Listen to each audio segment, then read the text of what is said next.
तो चैप्टर की स्टार्टिंग में हम देखते हैं कि वो फ़ोन को फेंकते हुए कहती है कि ओह! मैं फिर से मर गई। वो कहती है कि ये इतना ज़्यादा मुश्किल क्यों है? ये बहुत ज़्यादा मुश्किल है, यहाँ तक कि हार्ड मोड के लिए भी। ऊपर से ये एक विलनेस भी है। इस कारण फेवर एबिलिटी बढ़ाना मुश्किल है। अगर मैं एक बार भी गलत चुनाव करती हूँ तो फेवर एबिलिटी 0 हो जाएगी और ये गेम खत्म हो जाएगा और ये सभी की सभी एंडिंग मौत वाली एंडिंग है। ये बहुत परेशान करने वाला है और हम देखते हैं कि उस गेम में लिखा होता है पेनेलोप की जान राजकुमार की तलवार ने ले ली है। वो कहती है ये गेम पागल भरा गेम है। वो कहती है भले ही वो सामान्य रूप से देखने पर बुरी हो, लेकिन उसके नज़र से देखा जाए तो उसने कुछ भी गलत नहीं किया है। लेकिन हर कोई उसके साथ इस तरह का व्यवहार क्यों कर रहा है? वो कहती है कि बस एक बार जिंदा रहो प्लीज। मेरा शुरुआत में एक ही टारगेट था कि मैं इस गेम की छुपी हुई एंडी तक पहुंच सकूं, लेकिन अब मेरे लिए ये मायने नहीं रखता है। आखिर इस विलनेस ने क्या गलत किया है?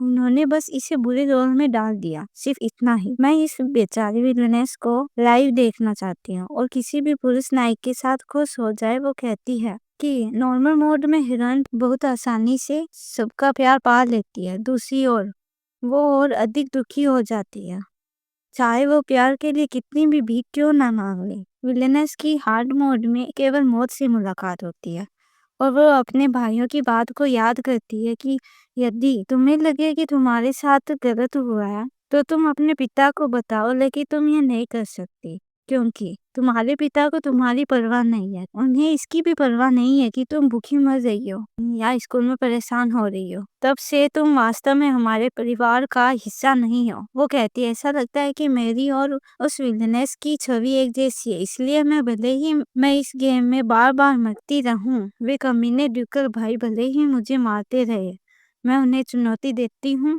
मैं पक्का ही तुम्हारी एंडिंग जान के रहूंगी। शायद मुझे केस के माध्यम से फेवरेबिलिटी बढ़ानी चाहिए। नहीं, मैं पागल हो रही हूँ। रीसेट पुनः आरंभ करे और मरे, फिर पुनः आरंभ करे। लेकिन उसके हाथ से फोन गिर जाता है। वो कहती है मैं किसी भी अंत तक नहीं पहुंच सकी, यहाँ तक कि सूरज उगने के बाद भी नहीं।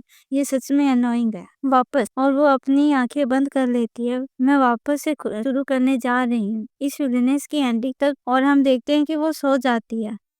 अब मृत्यु नहीं, हमारा सीन शिफ्ट होता है और हमें मेंशन दिखाया जाता है और कोई कहता है माय लेडी प्लीज उठिए, माय लेडी, माय लेडी। वो कहती है क्या वो मुझे कह रही है?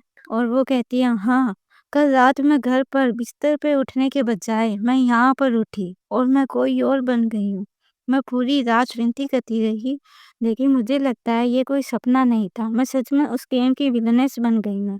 पेनेलोप एकार्ट उसे अपने हाथ पर कुछ अजीब सा लगता है। वो कहती है मुझे ऐसा क्यों महसूस हो रहा है कि जैसे मेरे हाथ पर बिजली गिर रही हो। और वो अपने हाथ को देखती है। वो कहती है ये क्या है? सुई के निशान। और वो उस सर्वेंट की तरफ देखती है और सोचती है कि ये तो उसी सर्वेंट की तरह लग रही है जिसे मैंने गेम में देखा था। और वो कहती है कि तुम सोए हुए व्यक्ति के साथ क्या कर रही थी? पर हम देखते हैं कि उसके मुंह से कोई भी आवाज नहीं निकल रही थी। वह सर्वेंट कहती है कि मैंने नहाने की तैयारी कर दी है, तो आप प्लीज पहले नहा लीजिए माय लेडी। वो कहती है अरे नहीं, मेरी आवाज नहीं निकल रही। अगर मेरे पास कोई भी विकल्प नहीं हो तो क्या मैं कुछ भी नहीं कह सकती? और हम देखते हैं कि वह सर्वेंट स्माइल करती है। पेनेलोप कहती है मुझे पता नहीं था कि ये मेरे लिए भी काम करेगी, लेकिन सिर्फ वॉश बाउल में ठंडा पानी बहुत ज्यादा है। मुझे पता था कि विलेनस के साथ बुरा व्यवहार किया गया, लेकिन मुझे नहीं पता था कि स्थिति इतनी ज्यादा खराब होगी। सुनिया, ऐसा कुछ तो गेम में नहीं था। नहीं, ये था। पेनेलोप याद करती है कि ये था जब उस गेम में पेनेलोप को राजकुमार ने मार दिया था। वो कहती है तुम इसे जैसे भी देखो, यह तो बस थोड़ा सा खराब तरीके से खींचा गया खून का छींटा था। क्या ये इसी ओर इशारा कर रहा था? तुम इसे कैसे पहचान सकते हो? इस गेम में निश्चित रूप से कुछ आश्चर्यजनक रूप से बेकार विवरण है। हे भगवान! पर हम देखते हैं कि वो सर्वेंट दरवाजे को नॉक करते हुए कहती है माय लेडी, ब्रेकफास्ट तैयार है। क्या आपका काम पूरा नहीं हुआ? पेनेलोप कहती है इसमें कोई मदद नहीं की जा सकती। वो पानी में हाथ डालते हुए कहती है मुझे उस शापित घर में कई साल तक यातनाएं दी गई। यह बात मुझे परेशान भी नहीं करती। वो सर्वेंट कहती है प्लीज बैठ जाइए माय लेडी, प्लीज खाना खाइए। आप भूखे होंगे। पहले ना उस खाने को देखकर पूरी तरह हैरान हो जाती है क्योंकि वो सारा खाना सड़ा हुआ होता है। वो सोचती है क्या ये कचरे का ढेर मेरा भोजन है? क्या मुझे ये खाना चाहिए? और वो सडन स्माइल कर रही होती है। पेनेलोप के सामने फिर से 3 ऑप्शन आ जाते हैं, जिसमें पहला ऑप्शन, क्या तुम पागल हो? शेफ को लाओ, टेबल को पलट दो। दूसरा, तुम इसे खाकर क्यों नहीं देखती? इसे नौकरानी को खिलाओ। तीसरा, इसे खाओ। पेनेलोप कहती है। फिर से ऑप्शन। पेनेलोप मन ही मन कहती है कि ये तो मुझे ये पता है। यह वह सीन है जिसे मुझे हार्ड मोड की शुरुआत में इसे 2 बार दोहराना पड़ा था। मैंने उस टाइम इसका 2 बार गलत उत्तर चुना और इसका परिणाम दोनों बार ही गेम ओवर था।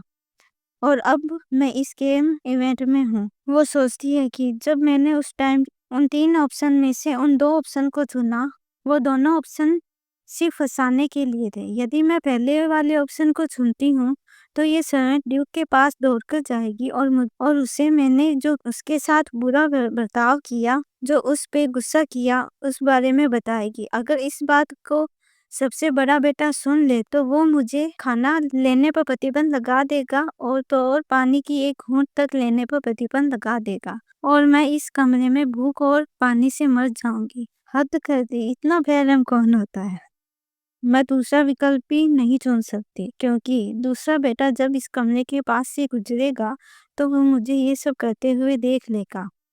जब वो नौकरानी और मुझे अलग करने की कोशिश करता है तो उसी टाइम फर्श पर पड़े कांटे से मेरी गर्दन पर वार हो जाएगा और मैं मर जाऊंगी। वो सोचती है कि मुझे ऐसा लगता है कि जैसे कि मैं एक फ्लैपी बर्ड हूँ। उस समय यदि मैं तंग आ जाती तो बस बैक बटन दबा देती और कुछ दूसरी स्पेशल इवेंट खेलती। लेकिन हकीकत यह है कि इसमें कोई भी बैक बटन नहीं है। फिर वो तीसरे ऑप्शन को चुन लेती है। फिर वो चम्मच को उठाते हुए कहती है, मेरा शरीर अपने आप चल रहा है। और वो उस सूप में चम्मच को डुबाती है और फिर वो उस सूप को पी जाती है। वो मन ही मन कहती है कि तुम इसे खाना कहते हो? मेरे साथ मजाक मत करो, यह तो बस घिनौना कचरा है। वो अपनी आंखें बंद कर लेती है और उस खाने को लेने लगती है। वो कहती है, मेरी बॉडी अब नहीं रुकेगी। सर्वेंट कहती है, माय लेडी, क्या आप सच में? पेनेलोप कहती है कि मुझे इस स्टेज को क्लियर करने के लिए मुझे इसे और कितने समय तक खाना होगा। तभी कोई आता है और उसका पेट दिखाया जाता है। वो कहता है कि तुम क्या कर रही हो? वो सर्वेंट उसकी तरफ देखती है और कहती है, यंग मास्टर रेनॉल्ड। रेनॉल्ड देखता है और कहता है कि यहाँ पर क्या हो रहा है? पेनेलोप मन ही मन कहती है कि आखिर मुझे ये सब क्यों सहना पड़ रहा है? वो शापित घराना। वो अपने पास्ट की बातों को याद करते हुए मन ही मन कहती है कि उन 2 कमीनों भाइयों ने मुझे कभी अकेला नहीं छोड़ा, चाहे अच्छा समय हो या फिर मेरी स्कूल की जिंदगी। हालांकि उनकी माँ की मृत्यु मेरे जन्म से पहले ही बीमारी से हो गई थी, उन्होंने हमेशा ऐसा व्यवहार किया जैसे कि मैं उनकी कट्टर दुश्मन हूँ। उनके कारण मैं हमेशा बीमार रहती थी। रियल दुनिया में मुझे इस तरह का काफी अनुभव हो चुका है, लेकिन अब मैं इसे एक खेल में अनुभव कर रही हूँ। रेनॉल्ड कहता है, हे, क्या तुम ठीक हो? वो उस खाने को देखकर हैरान हो जाता है और कहता है, ये क्या बकवास है? हे, तुम इसे क्या खिला रही थी? वो सर्वेंट कहती है, यंग मास्टर, बात यह है कि रेनॉल्ड उस टेबल पर मुक्का मारते हुए कहता है कि डच्ची का मजाक उड़ाने की तुम्हारी हिम्मत कैसे? वो कहता है, एक साधारण नौकरानी की हिम्मत कैसे हुई अपने मालिक के खाने के साथ ऐसा करने की? सर्वेंट घबराते हुए कहती है, यंग मास्टर, ऐसा नहीं है दरअसल। रेनॉल्ड गुस्से में कहता है, चली जाओ यहाँ से अभी की अभी। और सर्वेंट डर के मारे कुछ कह नहीं पाती। रेनॉल्ड कहता है, मैं अपने भाई और पिता को इस बारे में अवश्य सूचित करूंगा। रेनॉल्ड कहता है, क्या वहाँ कोई है? बटलर, बटलर कहाँ है? फिर कोई 2 बंदे आते हैं और कहते हैं, सेकंड यंग मास्टर, क्या बात है? रेनॉल्ड कहता है, इस कुतिया को ले जाओ और इसे कैद कर लो। वो उस सर्वेंट को वहां से ले जा रहे होते हैं। वो सर्वेंट चिल्लाते हुए कहती है, यंग मास्टर, मुझे माफ करो, young master. Young master Reynold Penelope की तरफ देखता है और उसके कंधे पे हाथ रखते हुए कहता है कि हे, क्या तुम ठीक हो? तुम इस बेकार खाने को इतनी दैन्यता से क्यों खा रही थी? तुम्हें बस मेज पलट देनी चाहिए थी और चिल्लाना चाहिए था, जैसे तुम हमेशा चिल्लाती हो। पेनेलोप रेनॉल्ड की तरफ देखते हुए मन ही मन कहती है, अगर मैं इसे नहीं खाती तो तुम्हारी वजह से मेरे गर्दन पर कांटा चुभ जाता। वैसे भी अगर मैं कुछ कहना भी चाहूँ तो भी मैं उन विकल्पों के अलावा कुछ कह नहीं सकती। वो कहती है, गुलाबी बाल ड्यूक के दूसरे बेटे की बदौलत स्थिति हल हो गई। लेकिन क्या वह नौकरानी ही एकमात्र कारण की वजह से इसकी ये स्थिति हो गई है? यह कहना ज्यादा नहीं होगा कि यहाँ मौजूद सभी नौकर भी ऐसा ही महसूस करते होंगे।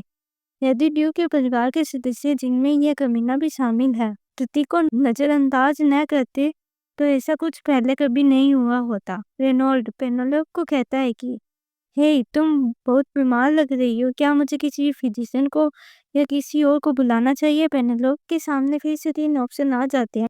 पहला, मुझे परेशान मत करो। दूसरा, तुम क्यों परवाह कर रहे हो, मेरे कमरे से बाहर निकल जाओ।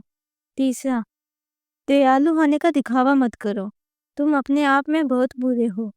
पेनेलोप मन ही मन कहती है, अभी और भी ऑप्शन, अगर मैं मरना नहीं चाहती तो मुझे और भी सावधान रहना होगा। हे भगवान, अगर मुझे इस दुनिया के बारे में कुछ भी पता नहीं होता तो भी मैं तुम्हारे द्वारा मेरे प्रति व्यक्त की गई चिंता की आभारी होती।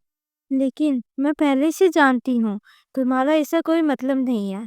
फिर पेनेलोप पहले ऑप्शन को चुनती है और कहती है, परेशान मत करो,